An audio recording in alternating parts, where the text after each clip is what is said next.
Welcome back बच्चों। Second part लेके आया हूँ मैं आपके सामने रियल नंबर्स के नए की टॉपिक का, जहाँ पे हमने पहले सीखा था एक्सएफ और एलसीएम के बारे में, फैक्टराइजेशन किया था।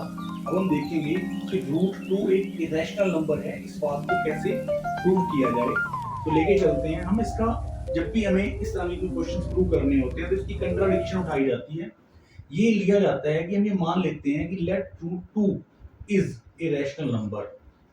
हमने इसको उल्टा ले लिया।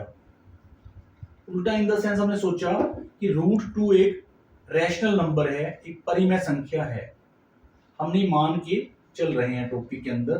तो अगर रूट टू एक परिमेय संख्या या रैशनल नंबर होगा तो आप रूट टू को लिख सकते हैं पी बटा क्यू की फॉर्मेट में, जहां पर पी और क्यू क्या होंगे, दो इंटीजर्स होंगे और क्यू जो है वो नॉट इक्वल टू जीरो होगा।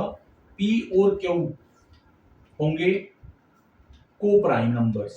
अब को प्राइम का मतलब है सह अभाज्य नंबर होंगे जो एक दूसरे को डिवाइड नहीं करते हैं, यानी कि सिंपलीफाइड फॉर्म में होंगे। पी और क्यू जितना कट सकते थे उतना कट चुके हैं। इसके बाद फर्दर उनके अंदर कोई जो है ऐसी कुछ कॉमन वैल्यूज नहीं है पी और क्यू के अंदर, ये हमने मान लिया। तो रूट टू को एक रैशनल नंबर माना, रूट टू को पी बटा क्यू के फॉर्मेट में लिखा, पी और क्यू के बारे में डिस्क्रिप्शन दे दी कि q not equal to zero है, पी और क्यू इंटीजर्स हैं, पी और क्यू को प्राइम या सह अभाज्य हैं। तो अगर ऐसा है तो अगली लाइन में हमारे पास रूट टू की इंटू क्यू की वैल्यू आ जाएगी पी के बराबर, और यहाँ पर हम करते हैं स्केलिंग बोथ साइड, तो टू क्यू स्क्वायर बन जाएगा पी स्क्वायर के बराबर। और इसके बाद हम देखते हैं कि पी स्क्वायर की वैल्यू आ गई टू टाइम क्यू स्क्वायर के बराबर, यानी कि हम यहाँ देख रहे हैं कि पी स्क्वायर दो का मल्टीपल है। अब अगर पी स्क्वायर दो का मल्टीपल है तो इसका हम लिख देते हैं यहाँ पर p square is multiple of two, यानी कि पी स्क्वायर दो का गुणज है। अगर पी स्क्वायर दो का गुणज है तो फंडामेंटल जो थ्योरम है हमारी वो ये कहती है कि पी स्क्वायर अगर दो का गुणज है तो पी भी दो का गुणज होगा। अगर ऐसा हुआ तो p को हम लेके चलते हैं 2k के बराबर। हमने मान लिया कि लेट p जो है वो 2k के बराबर है, और इसको इक्वेशन नंबर 1 बना के इसके अंदर वो वैल्यू पुट कर लेते हैं। तो p यहाँ पर आ जाएगा 2k का होल स्क्वायर बराबर आ गया 2 टाइम क्यू स्क्वायर, और यहाँ से बन जाएगा 4k square is equal to 2 time q square, और यहाँ से कटने के बाद 2k स्क्वायर आ गया क्यू स्क्वायर। और हम यहाँ देख रहे हैं कि क्यू स्क्वायर भी दो का मल्टीपल आ गया। पहले हमने देखा कि पी स्क्वायर दो का मल्टीपल आया था या पी स्क्वायर दो का गुणज आया था। यहां से आगे चलने के बाद हमने यहाँ पर फंडामेंटल थ्योरम ऑफ अरिथमेटिक लगाई है यहाँ पर, जिसमें अगर पी स्क्वायर दो का गुणज होता है तो पी भी दो का गुणज होता है। यानी कि अगर पी स्क्वायर 2k है तो पी भी 2 टाइम मल्टी 2 इंटू एम होगा, या कोई भी दूसरी वैल्यू यहाँ पर हम ले सकते हैं। तो 2k का whole square is equal to आ जाएगा 2 time q square, 4k square बराबर बन गया 2 क्यू स्क्वायर, और 2k स्क्वायर बन गया क्यू स्क्वायर के बराबर। तो यहां से हम ये देख रहे हैं कि क्यू स्क्वायर भी दो का गुणज आ गया या मल्टीपल आ गया। इंग्लिश में लिखा जा सकता है कि Q square is multiple of 2।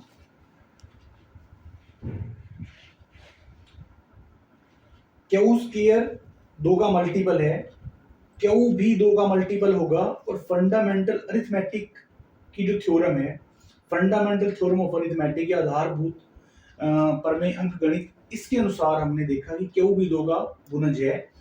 यहां पर भी देखा था कि जब पी स्क्वायर दो का गुणज है तो जैसे हो गया था कि पी भी दो का गुणज है। ये वैल्यू हमने पुट कर दी थी यहाँ पर, तो उससे पुट करने पर क्यू स्क्वायर भी दो का गुणज आ रहा है। तो पी और क्यू दोनों ही दो से विभाजित हो रहे हैं, यानी कि दोनों ही दो के गुणज हैं। और इसका मतलब ये हुआ कि दोनों को p बटा क्यू को p और q दोनों में दो कॉमन है, तो इसका मतलब है आगे दो पर कट जाएंगे।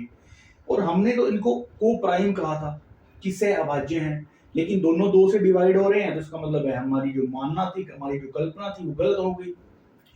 अब हमारी कल्पना गलत हुई तो कल्पना शुरू कहां से करी थी हमने कि रूट दो p बटा क्यू के रूप में हमने लिखा था, और इसको बोला था कि ये एक परिमेय संख्या है। हमने यहाँ से क्वेश्चन को मान के चला कि माना √2 बराबर है P बटा Q, और हमने माना ये था कि √2 एक परिमेय संख्या है। ये हमने मान लिया था स्टार्टिंग से।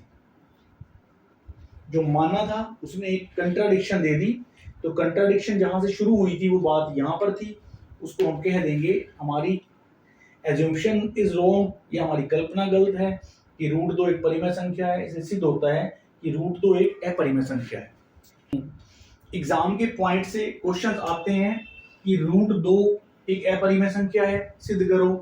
√3, √5, √7, √11 आदि जितने भी क्वेश्चंस हैं, इन्हीं लाइनों के बेस पर प्रूव किया जा सकता है। सिर्फ अंतर क्या आएगा, अगर क्वेश्चन में √2 की जगह पे √3 के बारे में बात आती है तो यहाँ पे √3 आ जाएगा, और यहाँ पे हमारे पास बन जाएगी वैल्यू 3Q, और यहाँ पर बन जाएगा 3Q², और P² बन जाएगा 3 का मल्टीपल। यहाँ पे 2² का P² 2 का पहले मल्टीपल था, अब होगा 3 का मल्टीपल। तो P भी किसका मल्टीपल होगा, यहाँ पे 3 का मल्टीपल। तो P की वैल्यू को क्या लिया जाएगा, 3K ले लिया जाएगा। इक्वेशन नंबर 1 में फिर से पुट कर देंगे, तो जब 3K पुट कर दिया जाएगा P² की जगह पे, तो यहाँ आ गया 3K, और ये रहा हमारे पास पहले ही 3 था, इधर 3Q² बराबर आ जाएगा 3 या 9K²। यहाँ पे आया 3Q² बराबर 9K², यहाँ पे Q² की वैल्यू आ गई 3K², यानी कि Q² भी इसका मल्टीपल बन जाएगा 3 का।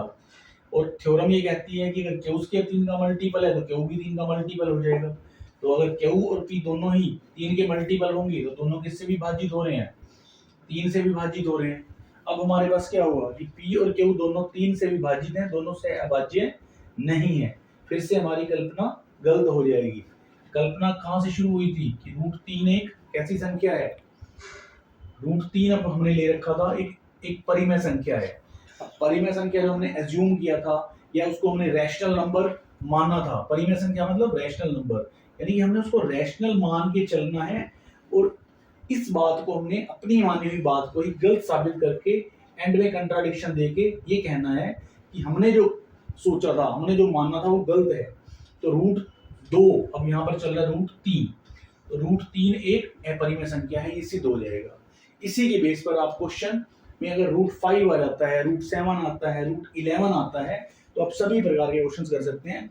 और एग्जाम के पॉइंट से इतना इंपॉर्टेंट क्वेश्चन है कि हर साल √2, √3, √5, √7, √11 में से एक ना एक क्वेश्चन आपके एग्जाम में जरूर पे जरूर आएगा।